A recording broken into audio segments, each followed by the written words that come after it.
მოგესალმებით ძვირფასო მეგობრებო. ამ არაჩვეულებრივ ამინჩ მინდა ორი სიტყვით მოგმართ. მე მიხეილ ანდღულაძეა, როგორც გახსოვთ, ვინც მიცნობთ, ვინც არ მიცნობთ, ორ სიტყვას შემოგაშველეთ ჩემ შესახებ.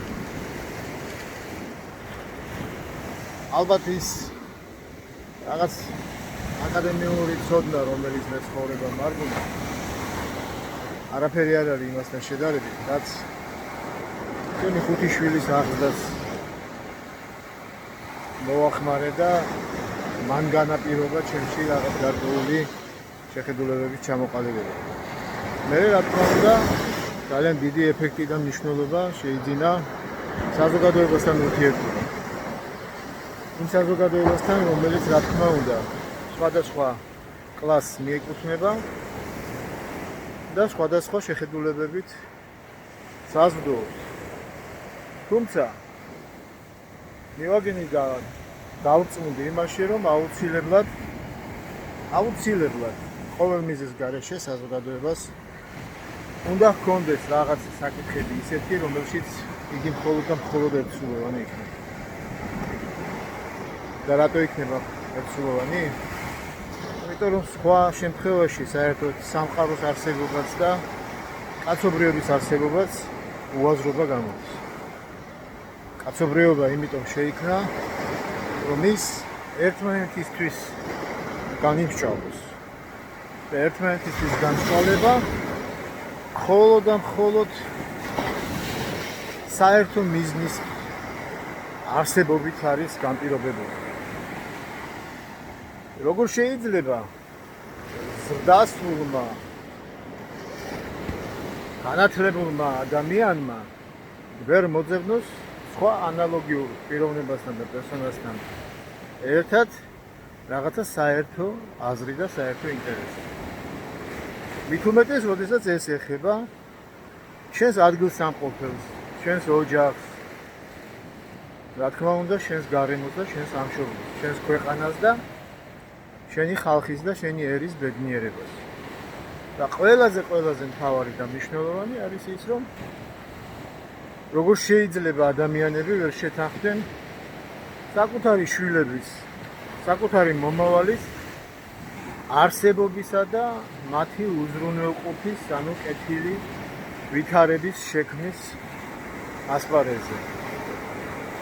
რამე თუ ყოველი ადამიანის ცხოვრებისეული შემოქმედება არ არის მარტო საკუთარი თავის უზრუნველყოფაზე ორიენტირებული. ჯერ მარტო მისი არსებობა დაბადებიდან განპირობებულია მშობლების ზრუნველობით. და ის წარმოდგენა არ აქვს, როგორ იზრდება და როგორ საზრდოობს საკვებით თუ სხვა მორალური ღირებულებებით, მასზე მშობელი ზრუნავს და გარემო ზრუნავს, სკოლა ზრუნავს, ეზო ზრუნავს, სამყარო ზრუნავს. მაგრამ როგორც კი მისი გონიერება და მისი შემოქმედება რაღაც გარკვეულ პოზიციას მიაღწევს, სამყარო და შესაბამისად გარემოც კარნახობს მას, რომ მან უნდა იტვირთოს გარკვეული ესტაფეტა და გააგრძელოს ის მისია, რაც მის წინამორბედებს ჰქონდათ და რაც მისმა წინამორბედებმა დაუღალავად, ოფლის და სისხლის ფასად შეასრულეს. ცნობიერად თუ ქვეცნობიერად. და აქედან გამომდინარეობს ზუსტად ის შემართებაც და ის ხასიათიც, რომელიც ჩემში აღმოჩნდა. შესაბამისად მეერე განვითარდა, ჩამოყალიბდა და ეხლა ვცდილობ, რომ ეს სხვებთან ერთად განვავრცო და გავაძლიერო.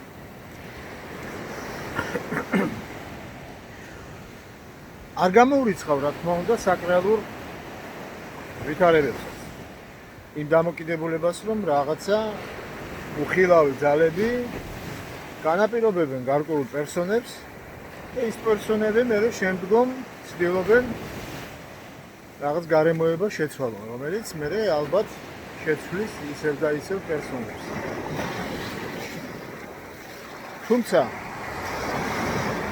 ამ მისიების ესე ვთქვათ ბეჭებზე აღქმის გარეშეც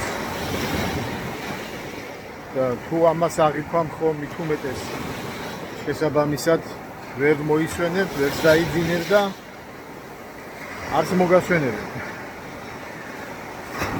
მაგრამ ყველა შემთხვევაში ლოგიკური ალგორითმის საფუძველზე დაიწყებ ფიქს და დალაგებას იმ მოქმედებებისა, რომელიც ყოველ ფეხის ნაბიჯს უკეთესად დაგადგმევინებს და შესაბამისად უკეთეს პირობებს შეგიქმნეს.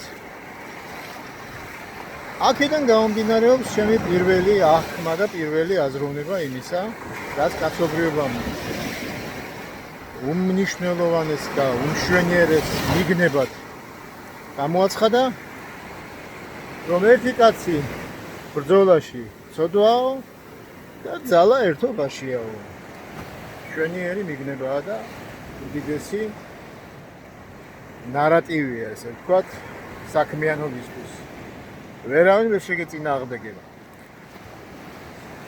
მაგრამ სამწუხაროდ ეს ერთობები გაუცნობიერებლად მოხდენილი და შესაბამისად შეუთანხმებლად მოხდენილი, მერე შესაბამისი რაღაც ხასიათის და პრინციპის შესაბამისი თვისებების და მერე ამ თვისებების ერთმანეთის მიმართ გაზიარების და გაერთნიშნულოვნების გარეშე დიდხანს ვერ ძლებს. შეიძლება ითქვას საწყისშივე იფარფლება და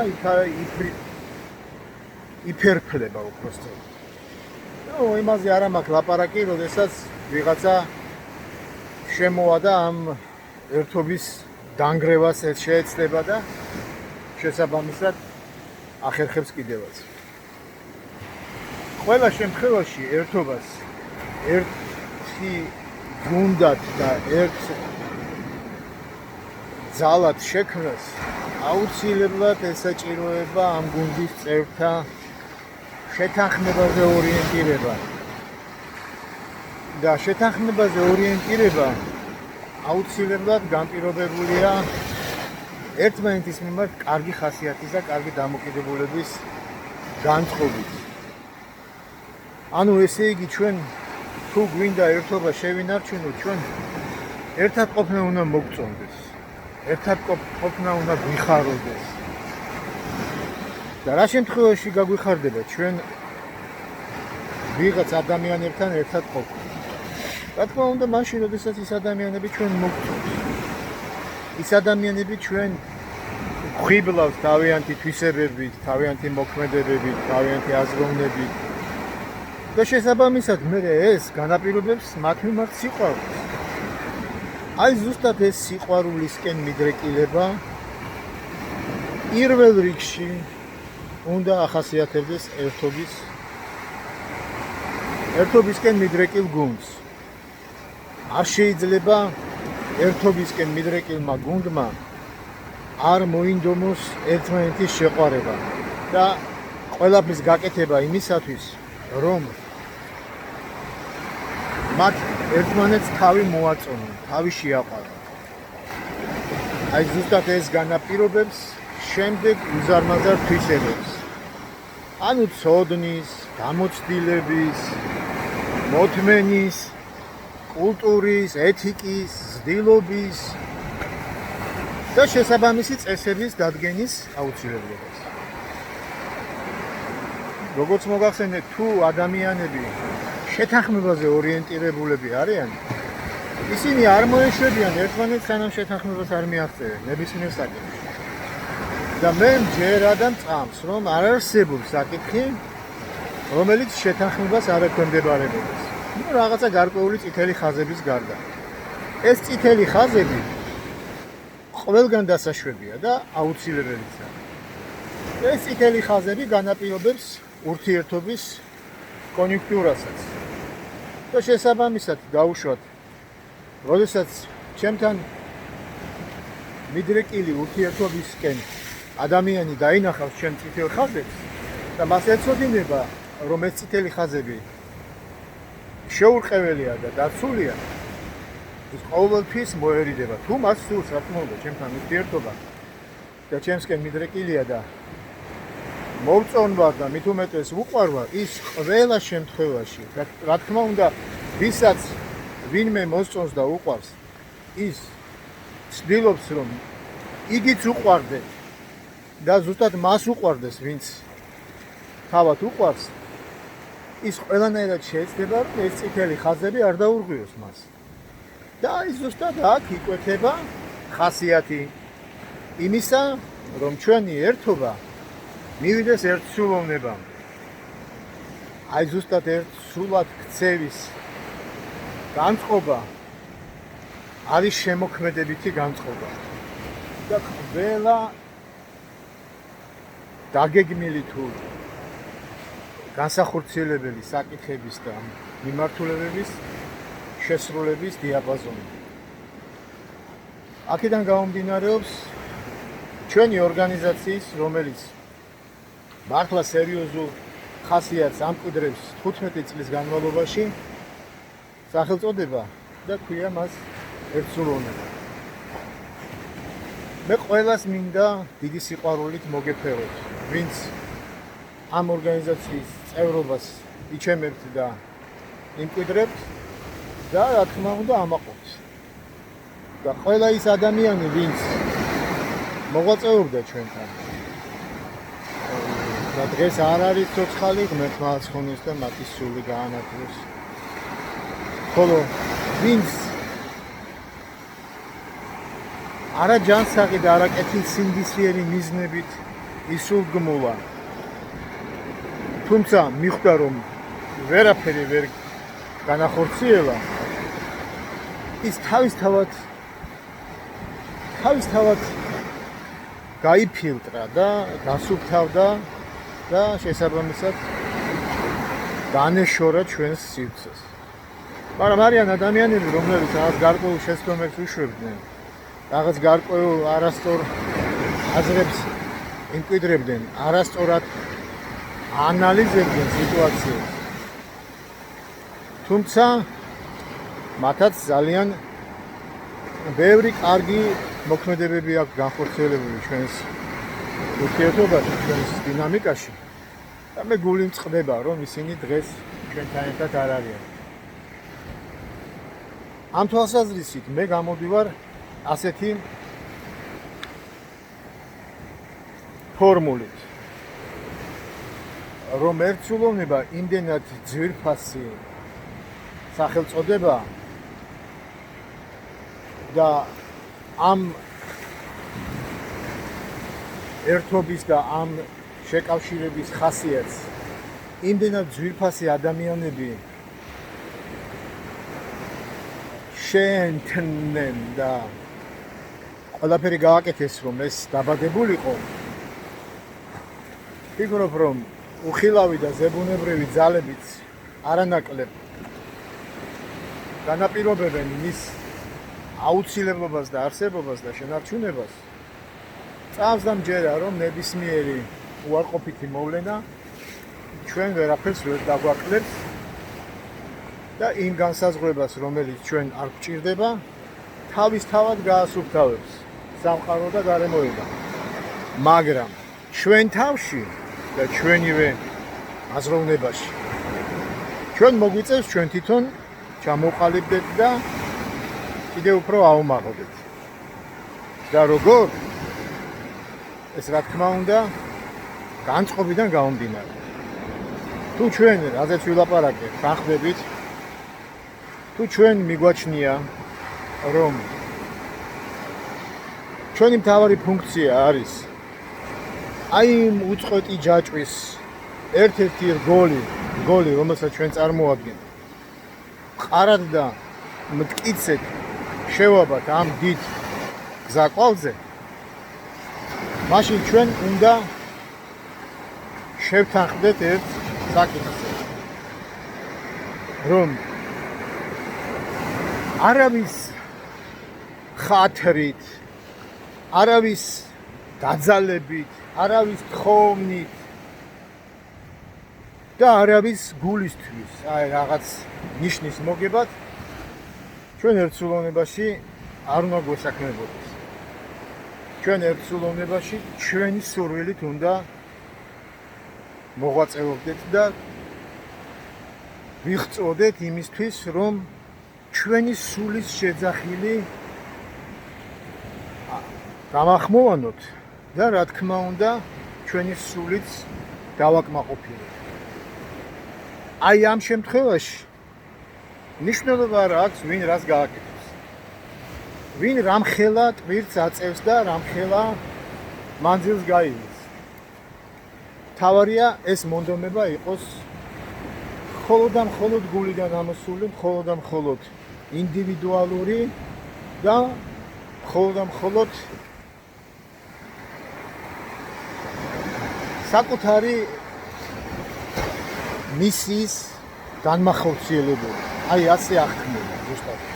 რომ ამ შემოქმედებით ის ამ ქვეყანაზე მოვლენების თავის განსაზღვრებას ნახულობს და ტოლობას აკეთებს. შესაბამისი ამოხსნით, რომ ამ ცხოვრებაში არავინ ტყუილ უბრალოდ არ მობრძანებულა. ყველას თავისი გასაკეთებელი საქმე აქვს და აი ეს საქმის კეთება ჩვენი მთავარი მოვალეობაა. და თუნდაც აი ერთი პატარა აი აქ ნიშარაც რომ აიღო და ხელში დაიჭირო, ეს დიდი საქმე იქნება და ღმერთი შეგეწევა, იმიტომ რომ მაგალითად სხვა დაინახავს და უფრო მეტს აიღებს, აი. და მაგალითად ტალახაძე ადგება და 400 კილოგრამს აწევს. და ეს ყველაფერი რომ შეერთდება, ეს ყველაფერი რომ გაერთიანდება, სამყარო შენარჩუნდება და სამყარო გაძლიერდება. შეიძლება პათეტიკურად ჟღერს, მაგრამ ეს ასეა. ძალა ერთობაშია, ზუსტად ამას განაპირობებს. უბრალოდ ამ ძალა ერთობას სჭირდება შენარჩუნება და ამ შენარჩუნებას ახორციელებს მხოლოდ ამ ერთობაში გაწევრიანებული საზოგადოების ერთსულოვნება. ერთსულოვნებას გისურვებთ და ვუსურვებთ ჩვენ საზოგადოებას მთელი და გული და სულით აი ამ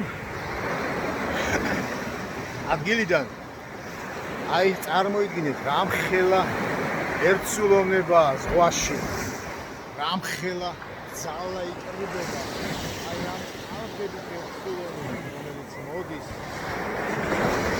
მოაფრთხილებს ელა ელემენტს, მათ შორის იოდიზირებულ ელემენტებსაც, რომელიც ჯანმრთელობისთვის ძალიან მნიშვნელოვანია. და ეს ყველაფერი ბუნებრივი კანონზომიერება. მე მინდა ამ პირველი ჩემი ვიდეოთი ყველა ჩვენგანს უსურვო ბუნებრივი კანონზომიერების სულისკვეთება. ყველაზე მთავარი და ყველაზე პირველი ბუნებრივი კანონზომიერებაა, რაც შენთვის არ გსურს, არ უსურვებს სხვას. მერე მოყვება უკვე, რაც შენთვის არ გსურს, თუ უსურვებს სხვას, აუცილებლად დაგიბრუნდება ის შენს. და ასე შემდეგ, მოდის და მოდის. მოკლედ, ძალიან დიდი მადლობა, მინდა გადაგიხადოთ ყველას, ვინც უერთდებით ჩვენ ორგანიზაციას და ჩვენ დღეიდან პერიოდულად დავიწყებთ ასეთ შეხმიანებებს და შეთანხმებებს რაღაც გარკვეულ მნიშვნელოვან საკითხებზე. პირველი ჩვენი შეთანხმება ისაა, რომ კაცობრიობის ყველაზე უძლიერეს მიგნებას ძალა ერთობაშია, აუცილებლად ესაჭიროება ერთსულოვნება. ერთსულოვნება განპირობებულია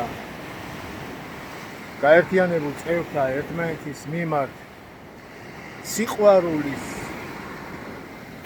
მიღწევით. სიყვარული მხოლოდ და მხოლოდ ორმხრივია და თუ ადამიანს ვინმე მოსწონს და უყვარს ის აკეთებს და იქცევა ისე რომ თავადაც მოეწონოს სხვას და შესაბამისად ურთიერთობაში და საქმის კეთებაში ძალდატანებას და ვიღაცის ხათრით და ვიღაცის გულისთვის და ვიღაცის რაღაცა მერკანტილური მიზნისთვის არ აქსოვს შემოქმედებას და არ არის ჩართული. აი ეს არის ყველაზე მთავარი ჩვენი შეთანხმება და რა თქმა უნდა აქედან გაუმდინარეობს ის რომ ჩვენ უნდა მივაღწიოთ ერთგულებას. ჩვენი ერთგულება განაპირობებს ჩვენი ერთად ყოფნის უძლიერეს შემოქმედებას და შესაბამის მიღწევებს. აი შემდეგ უკვე დაიწყება იმ თემების და იმ ძირითადი საკითხების